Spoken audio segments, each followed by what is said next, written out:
வாழ்க வளமுடன். திருச்சிற்றம்பலம். வணக்கம். தமிழ்நாடு அகில உலக மகளிர் ஜோதிடரணி பேரவை, தமிழ்நாடு சேவா அறக்கட்டளை நிறுவனர் கிருஷ்ணாணி அம்மா அவர்களுக்கு வாழ்த்துக்களையும் வணக்கங்களையும் கூறிக்கொண்டு, குழுவில் பயணிக்கும் சக தோழிகளுக்கும் வாழ்த்துக்களையும் வணக்கங்களையும் கூறிக்கொண்டு, இன்றைய பதிவாக ஜோதிடமும் ஆன்மீகமும். ஜோதிடத்தில் காலை பார்த்து பதில் சொல்ல வேண்டும். ஜோதிடம் என்பது உயிர் போன்றது, ஆன்மீகம் என்பது உடல் போன்றது. ஈருயிர் ஓருடல் என கொள்ளலாம்.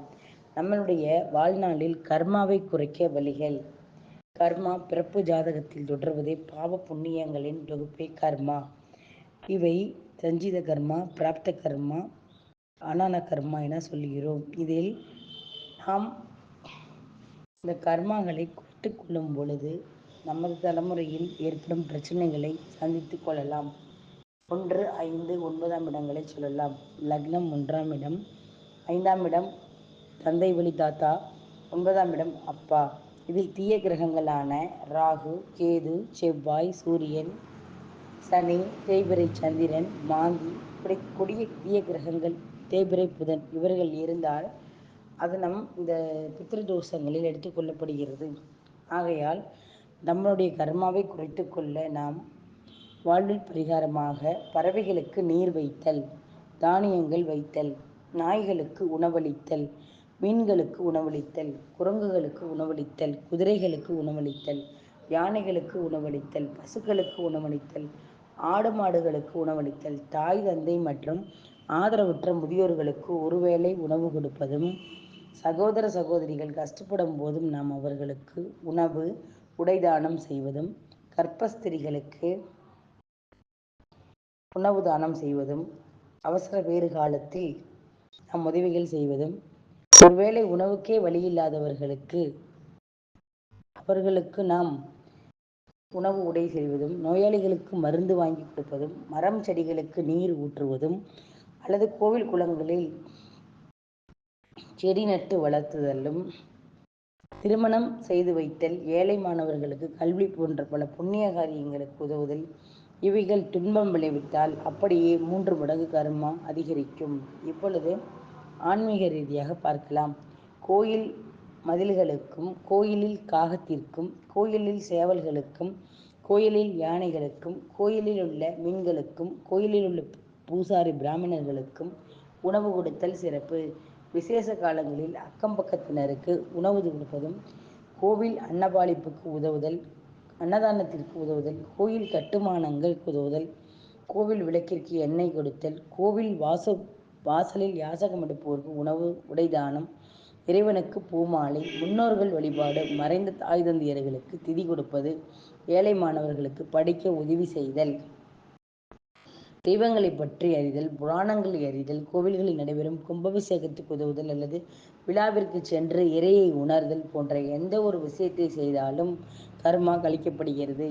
இறைசக்தியால் இயங்கும் நம் மூளையை போதை வஸ்துக்களாலும், அதீத கோபத்தினாலும், துரோகம், கொலை, கொள்ளை, அநீதி, ஏமாற்றுதல், ஏழைபாளைகளுக்கு சொத்தை தானமாக்குதல், பழிக்கு பழி, பிறர் மனைவியை தவறாக நினைத்தல், பெண் குழந்தைகளை துன்பம் விளைவித்தல், கர்ப்பஸ்திரிகளுக்கு துன்பம் விளைவித்தல், இறைச்சி போன்ற தவறான உணவு பழக்கங்களும் நமது மனம் எனும் மூளைக்கு அதிக துன்பம் விளைவிக்கின்றோம். அது மட்டும் நமது கர்மாக்களை கூட்டும். அனைத்து விதமான கர்மாக்களையும் ஆன்மநேய ஒருபாருடன் கொண்டு அதன் வீரியத்தை குறைத்து கொள்ளலாம்.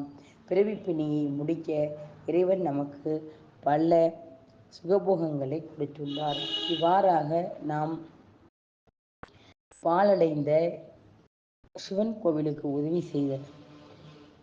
இவ்வாறு நாம் செய்யும் பொழுது நமக்கு இறைவனின் அருளால் சகல சம்பத்துகளும் உண்டாகி நமது கர்மா கழிக்கப்படுகிறது.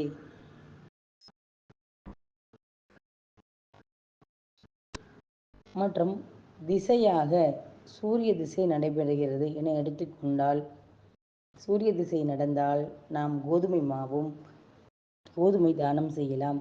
சந்திரன் திசை நடந்தால் அரிசி மாவு, பச்சரிசி போன்ற சாப்பாடு கூட தானம் செய்யலாம். செவ்வாய் திசை நடந்தால் சிவப்பு துவரை, பீட்ரூட் தானம் செய்யலாம். புதன் திசை நடந்தால் பச்சை பயிறு சார்ந்த பொருட்கள் தானம் செய்யலாம். குரு திசை நடந்தால் கொண்டக்கடலை, சுண்டல் தானம் செய்யலாம். சுக்கிர திசை நடந்தால் வெள்ளை மொச்சை, லட்டு தானம் செய்யலாம். சனி திசை நடந்தால் எள் சார்ந்த பொடிகள், எள் மிட்டாய் தானம் செய்யலாம். ராகு திசை நடந்தால் உளுந்து சார்ந்த பொருள்கள் அடை தானம் செய்யலாம். கேது திசை நடந்தால் கொள்ளு பருப்பு சார்ந்த பொருள்கள் நாம் செல்லும் கோவிலுக்கு தானம் செய்யலாம்.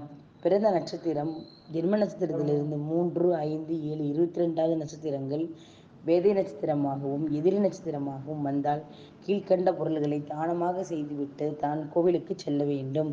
நரசிம்மருக்கு சுவாதி நட்சத்திரத்தன்று பருப்பு பொடி சாதம், உலர் திராட்சை சாதம், ஐயப்பனுக்கு உத்திர நட்சத்திரம் அன்று புளி சாதம், மாதுளை, வராகமூர்த்தி, சேஷ்டாதேவிக்கு பைரவர், நாகராஜா, தன்வந்திரி இவர்களுக்கு பிறந்த நட்சத்திரம் எனவே இல்லை.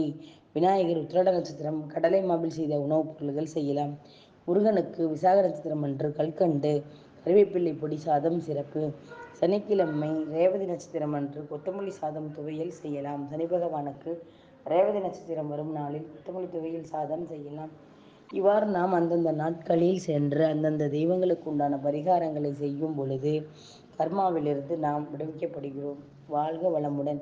எனக்கு வாய்ப்பளித்த தமிழ்நாடு அகில உலக மகளிர் ஜோதிடரணி நிறுவனர் கிருஷ்ணவேணி அம்மா அவர்களுக்கு வாழ்த்துக்களையும் வணக்கங்களையும் கூறிக்கொண்டு நாமக்கல் மாவட்டத்திலிருந்து டாக்டர் ஜோதிட புகழ் பேராசிரியர் டாக்டர் ராஜாத்தி அவர்கள் எம்ஏ அஸ்ட்ரோ பிஹெச்டி பேசுகின்றேன்.